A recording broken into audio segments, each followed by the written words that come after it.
Hi hello வணக்கம் நண்பர்களே. இது நம்ம power of preparation YouTube channel. இன்னைக்கு நம்ம என்ன பார்க்க போறோம்னா, காமனா குரூப் 1, குரூப் 2, குரூப் 4 எக்ஸாம்ஸ்ல கேட்கப்பட்ட தமிழ் பாடத்தை மையமா கொண்டு கேட்கப்பட்ட ஒரு 50 கொஸ்டின் பிளஸ் ஆன்சர் தான் நம்ம இந்த வீடியோல பார்க்க போறோம்.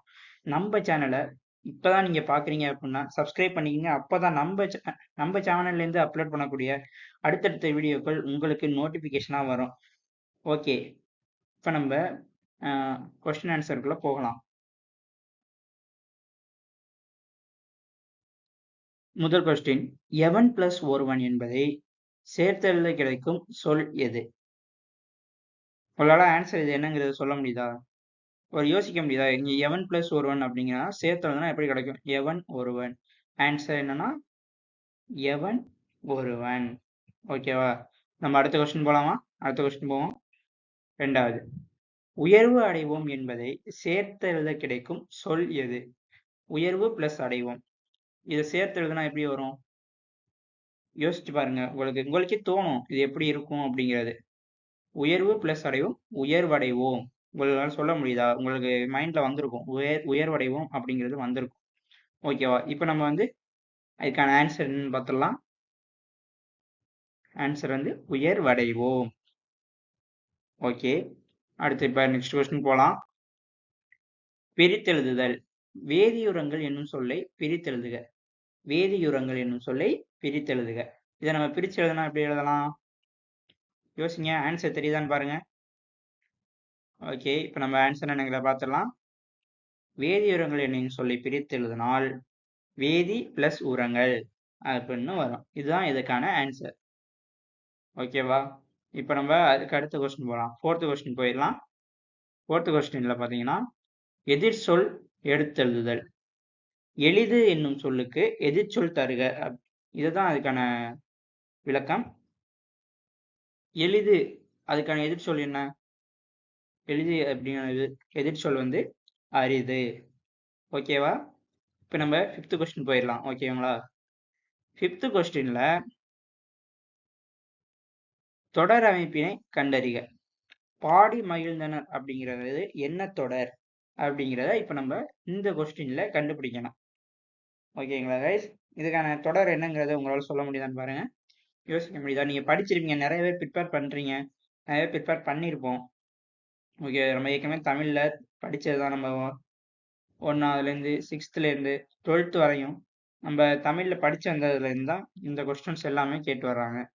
இப்ப பாடி மகிழ்ந்தனர் அப்படிங்கிறதுக்கு தொடர் அமைப்பு என்ன தொடர்ல இருக்கு அப்படிங்கிறத கண்டுபிடிக்கணும். இதுக்கான ஆன்சர் என்னன்னு பார்த்துடலாம் கைஸ். ஓகேங்களா? இதுக்கான ஆன்சர் என்னன்னா வினையெச்ச தொடர்.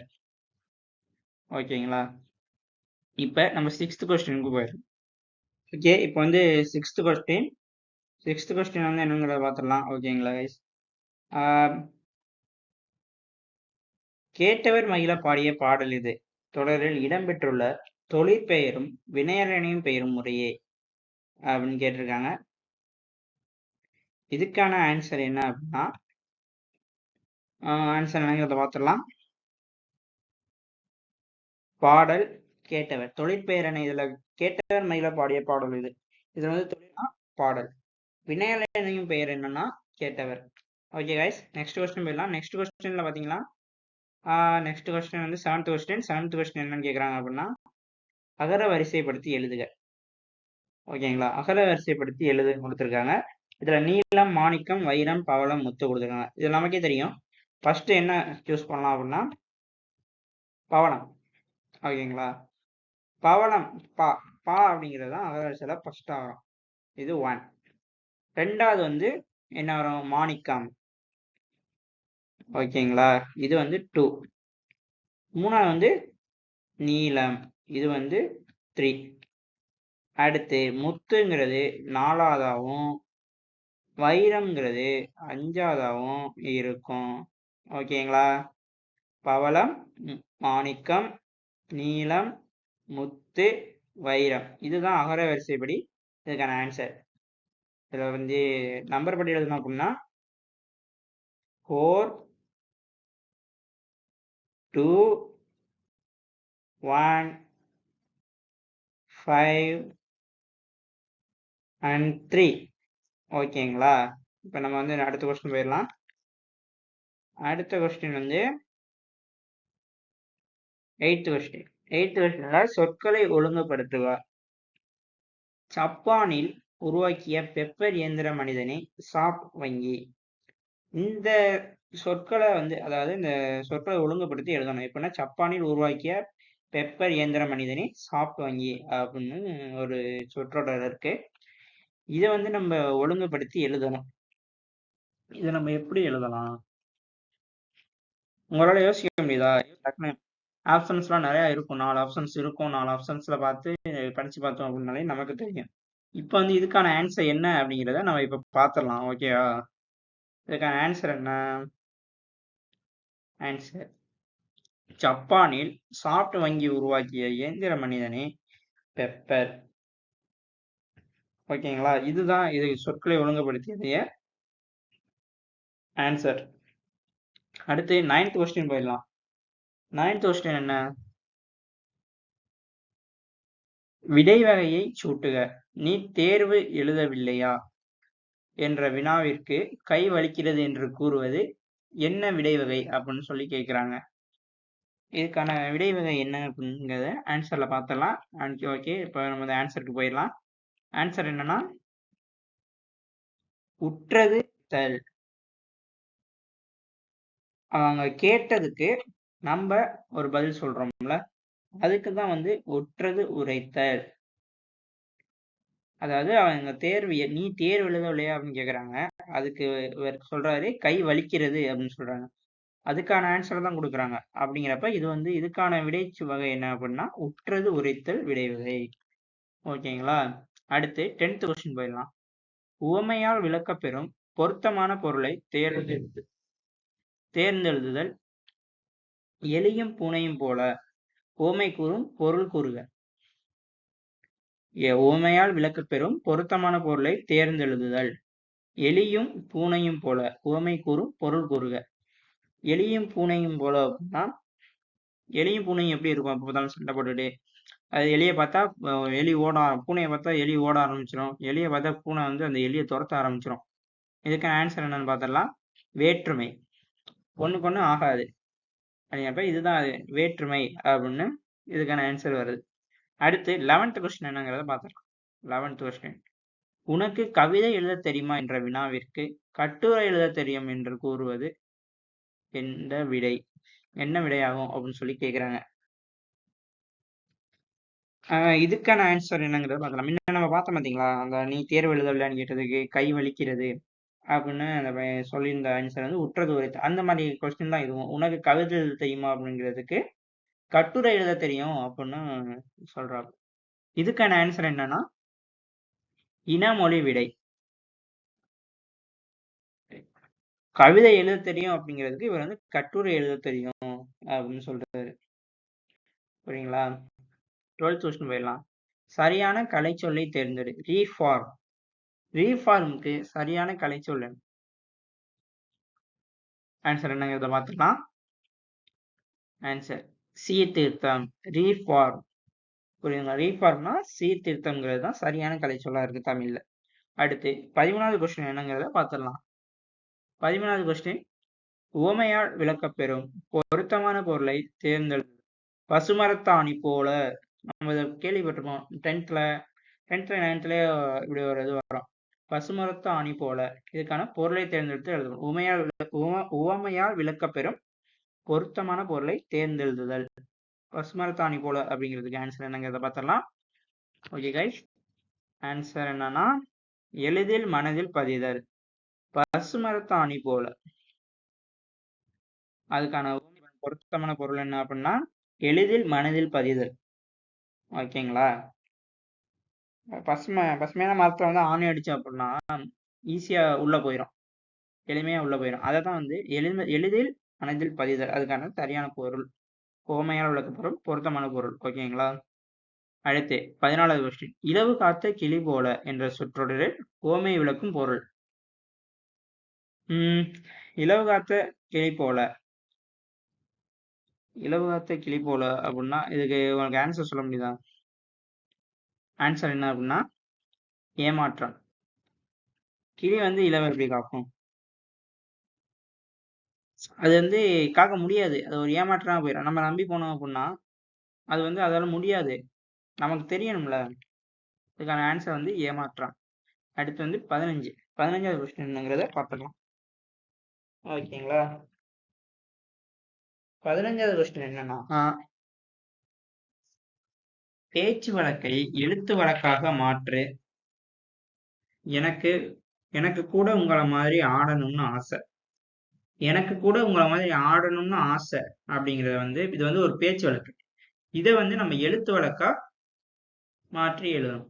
இதுக்கான ஆன்சர் என்னங்கிறத பார்த்துடலாம் கைஸ். ஆன்சர் எனக்கு கூட உங்களைப் போல ஆட வேண்டும் என்ற ஆசை.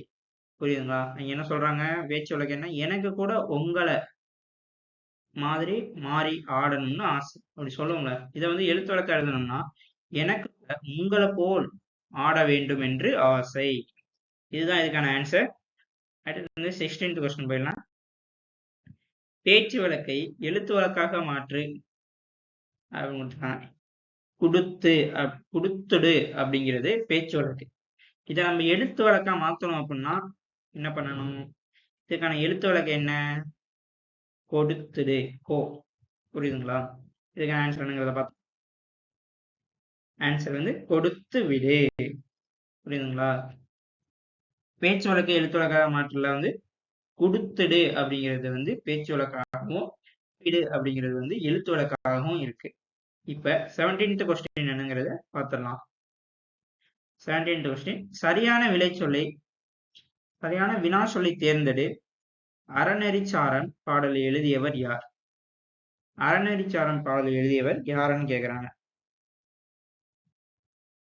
யாருன்னு கேட்கல. அறநெறிச்சாரன் பாடல் எழுதியவர் டேஷ் கொடுத்துட்டாங்க, கொஸ்டின் மார்க் கொடுத்துட்டாங்க. இப்ப அந்த டேஷ்ங்கிற இடத்துல நம்ம என்ன இப்ப நான் சொல்லிட்டேன் பார்த்தீங்களா? ஃபர்ஸ்டே வந்து அறநெறிச்சாரன் பாடல் எழுதியவர் யார் அப்படின்னு கேட்டுட்டேன். இப்ப இதுக்கான வினாச்சொல் என்ன? யாருன்னு தானே கேட்கணும். நம்ம கொஸ்டினை படிக்கும்போது நான் யாருன்னு ஃப்ளோல சொல்லிட்டேன். அதுக்கான ஆன்சர் வந்து யார். ஓகேங்களா? அடுத்து 18th கொஸ்டின். காட்சி அலகு. காட்சி பிளஸ் இ பிளஸ் அலகு. பின்வருவனவற்றுள் தொடர்பு படுத்துக அப்படின்னு. காட்சி அலகு வந்து எப்படி பிரிக்கிறாங்க அப்படின்னா காட்சி பிளஸ் இ பிளஸ் அலகு அப்படின்னு பிரிக்கிறாங்க. இதுக்கான ஆன்சர் என்ன? இகர ஈறு. காட்சி அலகு இதை வந்து தொடர்புபடுத்தணும் அப்படின்னா இகர ஈறு. இதுக்கான காட்சி அலகு வந்து இகர ஈரோட தொடர்பு படுத்தலாம். அடுத்து எவ்வகை வினா என்பதை எழுதுக. மாணவரிடம் இந்த கவிதையின் பொருள் யாது என்று ஆசிரியர் மாணவரிடம் கேட்கிறாங்க அப்படின்னா இது எவ்வகை வினா அப்படிங்கிறத சொல்லணும். இந்த கவிதையின் பொருள் யாது என்று ஆசிரியர் மாணவரிடம் கேட்பது ஆன்சர் என்னன்னா அறிவினா. புரியுதுங்களா? ஆசிரியர் வந்து மாணவரிடம் கேட்கிறாங்க, அவனுக்கு தெரியுதா இந்த கவிதையின் பொருள் யாது அப்படிங்கிறத தெரியுதாங்கிறத இவங்க தெரிஞ்சுக்கணும் அப்படிங்கிறதுக்காக கேட்கறாங்க. அப்ப வந்து அது என்ன வினா அப்படின்னா அறிவினா. ஓகேங்களா? அடுத்து 20th கொஸ்டின். குறில் நெடில் மாற்றம் பொருள் வேறுபாடு அறிந்து சரியான இணையை தெரிவிக்கணுமா? ஓகேங்களா? குறில் நெடில் மாற்றம் பொருள் வேறுபாடு அறிந்து சரியான இணையை தெரிவிக்கணும். கொள் கோல். ஓகேங்களா? இந்த கொள் கோல் இதுக்கான குறில் நெடில் மாற்றம் சரிங்களா? குறில்ங்கிறது என்னது? நெடில்ங்கிறது கோல். இதுக்கான பொருள் வேறுபாடு என்ன? ஆன்சர் என்னன்னா வாங்கு. கொள்னா வாங்கி கொள் அப்படின்னு சொன்ன கொள் வாங்கு அப்படி. கோல் அப்படின்னா உறங்கு உரல் அப்படிங்கிறது தான் இதுக்கான ஆன்சரா இருக்கு. அடுத்து 21வது கொஸ்டின் என்னங்கிறத பார்க்கலாம். கூற்று காரணம் சரியா தவறான்னு சொல்லணும். கூற்று 10 பாட்டு நூல்கள் ஒன்று மதுரை காஞ்சி. காஞ்சி என்றால் நிலையாமை என்பது பொருள். அதெல்லாம் யாவது வச்சுங்க. மதுரை காஞ்சி வந்து 10 பாடல் நூல்கள் ஒன்றா இருக்கு. காஞ்சி அப்படிங்கிறதுக்கு பொருள் என்னன்னா நிலையாமை. இது வந்து சரி. மதுரை காஞ்சியை பாடியவர் மாங்குடி மருதனார். இந்த கொஸ்டினை ஞாபகம் வச்சுக்கோங்க. இவங்க இப்ப வந்து கூற்று காரணம் சரியா தவறான்னு கேட்பாங்க. இதை நம்ம தனியா கூட அவங்க கேட்கலாம். மதுரை காஞ்சியை பாடியவர் யாருன்னு கேட்கலாம். ஓகேங்களா? அப்ப நீங்க வந்து அந்த மாங்குடி மருதனார் அப்படிங்கிறதையும் நீங்க ஞாபகம் வச்சுக்கணும். இப்ப ஆன்சர் என்னன்னா கூற்று இரண்டும் சரி. கூற்று ஒன்றும் சரி, கூற்று இரண்டும் சரி. ஓகேங்களா? அடுத்து 22 22வது கொஸ்டின். கூற்று சரியா தவறா? கூற்று இவை மூன்றும் மயங்கொலிய எழுத்துக்கள். காரணம் என்னன்னா உச்சரிப்பில் சிறிதளவு மட்டுமே பொருள் வேறுபாடும் உடையது. இவை மூன்றும் மயங்கொலி எழுத்துக்கள். சரி. காரணம் உச்சரிப்பில் சிறிதளவு மட்டுமே பொருள் வேறுபாடும் உடையது. இதுக்கான ஆன்சர் என்னங்கிறத பார்த்தோம்னா ஆன்சர் என்னன்னா கூற்று சரி, காரணமும் சரிதான். புரியுதுங்களா? இந்த இவை மூன்றும் மயங்கொலி எழுத்துக்கள் ஞாபகம் வச்சுக்கோங்க. ஓகேங்களா? இவை உச்சரிப்புல வந்து சிறிதளவு வேறுபாடு இருக்கு. அடுத்து 23வது கொஸ்டின். சொல்லும் பொருளும். பொச்சாப்புக்கான பொருள் என்னங்கிறத நம்ம எழுதணும். பொச்சாப்புக்கான பொருள் என்ன அப்படின்னா சோர்வு. ஓகேங்களா? சொல்லும் பொருள் வந்து பொச்சாப்புக்கான பொருள் என்ன அப்படின்னா சோர்வு. அடுத்து 24வது கொஸ்டின் என்னங்கிறத நம்ம பார்த்தலாம். நேரான தமிழ் சொல் அறிக. டெரகோட்டா. டெரகோட்டாவுக்கு தமிழ் சொல் என்ன அப்படின்னு கேட்டிருக்காங்க. நேரான தமிழ் சொல் என்ன? ஆன்சர் என்ன பார்த்தலாம். சுடுமண் சிற்பம். டெரகோட்டா அப்படின்னா சுடுமண் சிற்பம். நல்லா வச்சுங்க. டெரகோட்டா அப்படின்னா சுடுமண் சிற்பம். ஓகேங்களா? அடுத்து 25வது கொஸ்டின் என்னங்கிறத பார்த்தலாம். 25வது கொஸ்டின். கல்லாமை ஒழிக என்னும் பொருளில் வரும் தொடர். கல்லாமை ஒழிக என்னும் பொருளில் வரும் தொடர் என்னன்னு கேட்டிருக்காங்க. இப்ப இந்த கொஸ்டின் வந்து இதுக்கான தொடர் வந்து விளைவு தொடர். கல்லாமை ஒழிக என்னும் பொருளில் வரும் தொடர் விளைவு தொடர். ஓகேங்களா? அடுத்து நம்ம போயிடலாம். அடுத்து குமரி மாவட்டம் உப்பர் என்பது யாரை குறிக்கும்? குமரி மாவட்டத்துல வந்து பேச்சு வழக்கு வந்து அவங்க வந்து ஒரு நிறைய நம்ம ஒரு சில மாவட்டங்கள்ல ஒவ்வொரு மாதிரியான பேச்சு வழக்கு இருக்கும். அப்படி அவங்க வந்து உப்பர் என்பது யாரை குறிக்கும் சொல்லி கேட்கிறாங்க. உப்பர் என்பது யாரை குறிக்கும் என்று நம்ம இப்ப ஆன்சர் பார்த்தலாம். ஆன்சர் வந்து என்னன்னா உப்பர் அப்படிங்கிறது தாத்தா. குமரி மாவட்டத்துல உப்பர் அப்படின்னா தாத்தாவை குறிக்குது.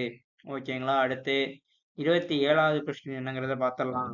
27வது கொஸ்டின். சொல்லையும் பொருளையும் பொறுத்துக. இதுல வந்து நீங்களே ஒரு இதை பாருங்களேன். அற்புதம், ஒப்பும், அற்புதம், முகில், உபகாரி. ஓகேங்களா?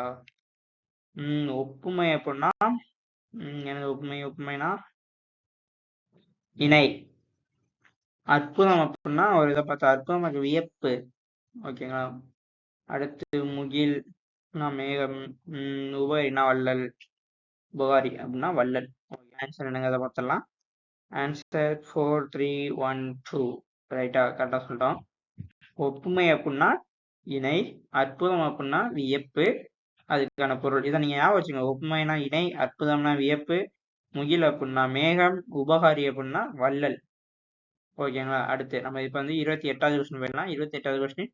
தாம் பிளஸ் இனி என்பதனை சேர்த்தெழுத கிடைக்கும் சொல். தாம் பிளஸ் இனி என்பதனை சேர்த்தெழுத கிடைக்கும் சொல் என்ன அப்படின்னு கேட்டிருக்காங்க. தாம் பிளஸ் இனி இதை சேர்த்தெழுதுனா என்னன்னு கிடைக்கும்? தாமினி. தாம் பிளஸ் இனி தாமினி அப்படின்னு கிடைக்கும். அடுத்து 29வது கொஸ்டின். என்றென்றும் பிரித்தெழுதுக. 29வது கொஸ்டின்ல என்றென்றும் அப்படிங்கிறத பிரித்து எழுத சொல்லியிருக்காங்க. என்றென்றும் அப்படிங்கிறது என்ன? பிரித்து எழுதணும் அப்படின்னா என்று பிளஸ் என்றும் அப்படின்னு வரும். ஆன்சர் என்ன? என்று பிளஸ் என்றும். ஓகேங்களா? புரியுதுங்களா? அடுத்து 30வது கொஸ்டின். 30வது கொஸ்டின் என்ன? சேர்த்து எழுதுக. இவை பிளஸ் எல்லாம். இவை பிளஸ் எல்லாம் இதை வந்து சேர்த்து எழுதணும் அப்படின்னா இவையெல்லாம் ஏ. இவையெல்லாம் அப்படின்னு வந்துடும். புரியுதுங்களா? அந்த ஏ வந்து எப்படி மாதிரி சேர்த்து எழுதும் போது இந்த மாதிரி மாறி இருக்கு. இவையெல்லாம். அடுத்து 31வது கொஸ்டின். 31வது கொஸ்டின் என்ன அப்படின்னா ஒரு பொருள் தரும் பல சொற்கள். சொல்லுதல் அப்படிங்கிற பொருள் தரக்கூடிய பல சொற்களை நம்ம இப்ப எடுத்து எழுதணும். கீழே ஆப்ஷன்ல என்னென்ன இருக்கும் அப்படின்னு இருக்கும். இப்ப நம்ம சொல்லுதல் என்னங்கிறதுக்கு ஆன்சர் என்னங்கிறத நம்ம பார்த்தலாம். பல சொற்கள் அப்படிங்கிறதுக்கு வந்து செப்புதல், கூறல். புரியுதுங்களா? சொல்லுதல் அப்படின்னாலும் ஒரு இதை சொல்றதுதான், கூறல்னாலும் நம்ம ஒரு இதை சொல்லலாம். செப்புதல் அப்படிங்கிறதுனாலும் ஒரு இதை சொல்லலாம். அதாவது ஒவ்வொரு நாங்க சொன்ன பத்தியா குமரி மாவட்டத்துல அந்த உப்பர் அப்படின்னா தாத்தான்னு சொல்றாங்க. அந்த மாதிரி ஒவ்வொரு மாவட்டத்துல ஒவ்வொரு மாதிரி வேறு பொருள் சொல்லுதல் அப்படிங்கிறதுக்கு வேறுபாடு இருக்கு.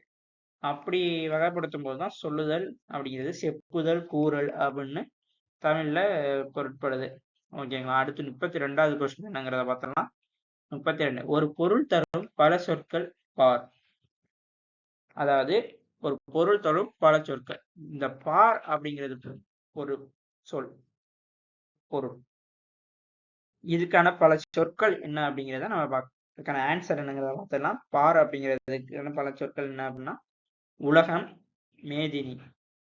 மேதினினாலும் உலகம்னாலும் அதுக்கான பொருள் என்னன்னா பார். ஞாபகம் வச்சுங்க. உலகம்னா நம்ம நிறைய சொல்லுவோம். அந்த மாதிரி பார் அப்படின்னா உலகம் மேதினிக்கான பொருள் வந்து பார் அப்படின்னு சொல்றாங்க. அடுத்து 33வது கொஸ்டின் என்னங்கிறத பார்த்தலாம். 33வது கொஸ்டின் ஒலி மற்றும் பொருள் வேறுபாடு அறிந்து சரியான சொல்லை தேர்வு செய்ய. இந்த உண்டாக்குதல் அப்படிங்கிறது வந்து சொல்லி பாருங்க. இதுக்கான ஒலி மற்றும் பொருள் வேறுபாடு அறிந்து சரியான சொல்ல தேர்வு செய்யணும்.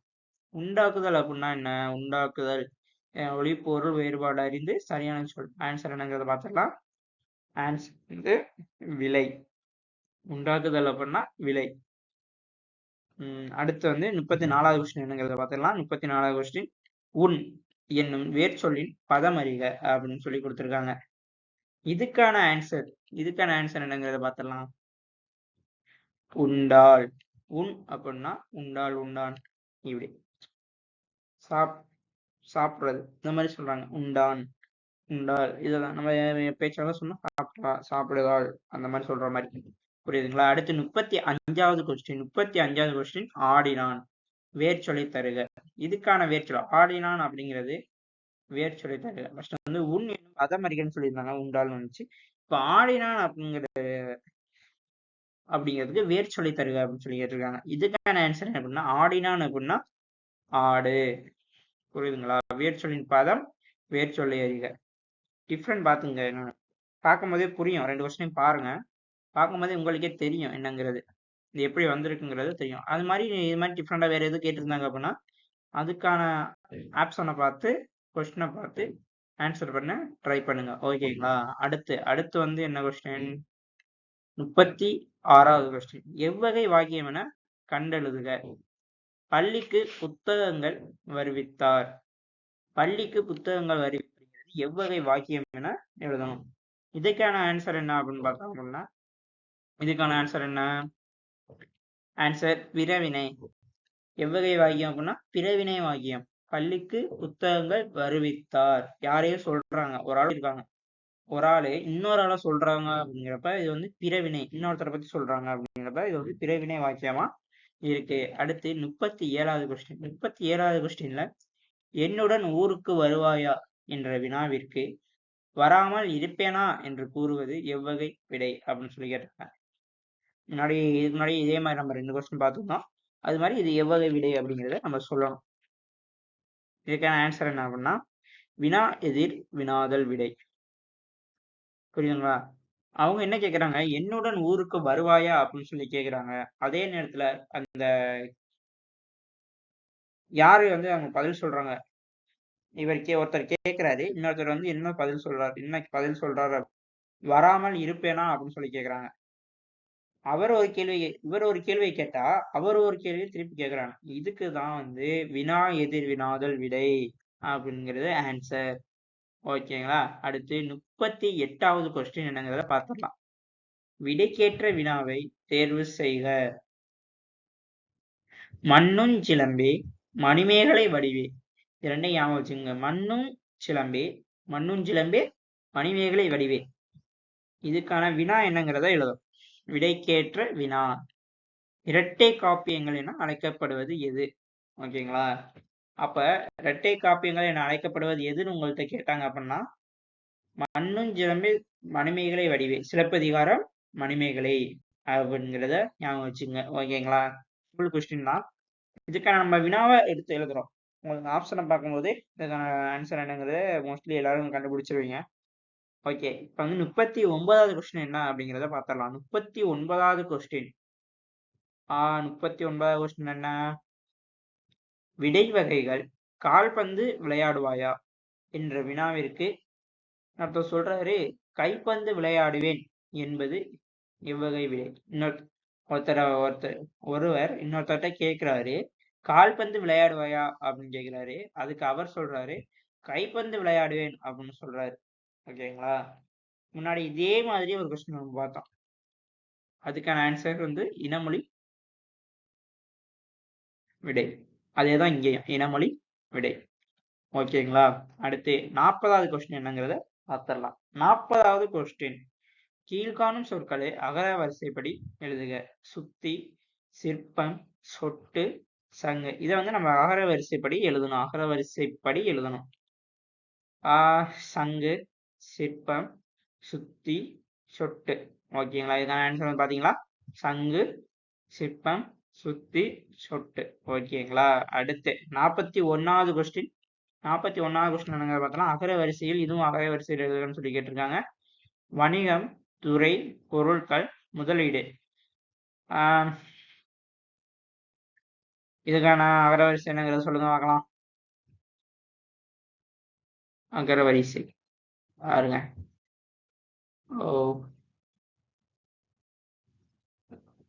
அகர வரிசை ஆன்சர் என்னங்கிறத பார்த்துக்கங்க. ஓகேங்களா? அடுத்து 40 துணைமிகும் பொருள் முதலீடு அப்படிங்கிறது ஆன்சரா இருக்கு. அடுத்து 42வது கொஸ்டின். 42வது கொஸ்டின் சரியான சொல் எழுது. கோழி என்பதன் இளமை பெயர் என்ன? கோழி என்பதன் இளமை பெயர் என்ன? நம்ம வந்து கோழி வந்து பெருசா இருக்கும்போது கோழிமா. அதுக்கு வந்து முன்னாடி சின்ன பிள்ளையா குட்டியா இருக்கும்போது என்னன்னு சொல்லுவோம்? கோழி குஞ்சு அப்படின்னு சொல்லுவாங்களா? அந்த மாதிரி குஞ்சு. குஞ்சுங்க அப்படிங்கிறது தான் இது வந்து ஆன்சரா இருக்கு. ஓகேங்களா? அடுத்து 43வது கேள்வி. 43வது கேள்வி சொற்களை இணைத்து புதிய சொல் உருவாக்கல். நாவாய் என்பதன் சரியான சொல். நாவாய் அப்படிங்கிறதுக்கான சரியான சொல் என்ன அப்படிங்கறத சொல்லுங்க பாப்போம். நாவாய் அப்படின்னா அதுக்கான ஆன்சர் வந்து என்னன்னா ஆன்சர் பார்த்தலாம். இப்போ அந்த ஆன்சர் என்னன்னா நாவாய் என்பதன் சரியான சொல் படகு. படகை தான் வந்து நாவாய் அப்படிங்கறத சொல்றாங்க. இப்போ நீங்க என்னங்கிறத பாத்துங்க. படகை வந்து வேற வேற என்னென்ன சொல்றாங்க அப்படிங்கிறதையும் நீங்க பாத்துக்கங்க. ஓகேங்களா? படகுக்கு ஒரு சொல் வந்து நாவாய். இன்னும் நிறைய இருக்கு. அது என்னங்கிறதையும் பாத்துக்கங்க. அடுத்து பிறமொழி சொற்களுக்கு இணையான தமிழ் சொல்லை கண்டறிக. விஷம் அப்படிங்கிறது பிறமொழி சொல். நிறைய பேர் விஷம் அப்படிங்கறத தமிழ் நினைச்சிட்டு இருக்கீங்க. அத மறந்துடுங்க. இதுக்கான ஆன்சர் என்ன அப்படின்னா விஷம் அப்படிங்கிறதுக்கான ஆன்சர் என்ன அப்படின்னா நஞ்சு. ஓகேங்களா? நஞ்சு அப்படிங்கிறது தான் வந்து தமிழ் சொல். அடுத்து 45வது வாக்கியம் என கண்டெழுதுக. வீடு கட்டியாயிற்று அப்படிங்கிறது எவ்வகை வாக்கியம்? வீடு கட்டியாயிற்று அப்படிங்கிறது எவ்வகை வாக்கியம்? அங்க ஆன்சர் என்ன அப்படின்னா செய்யப்பாட்டு வினை. வீடு கட்டியாயிற்று ஒரு செய்யப்பட்ட வினைதான் வந்து செய்யப்பட்ட ஒரு நிகழ்வு. அதுதான் வந்து செய்யப்பாட்டு வினை அப்படின்னு சொல்றாங்க. இது வந்து வீடு கட்டியாயிற்று அப்படிங்கிறது எவ்வகை வாக்கியம்? செய்யப்பாட்டு வினை.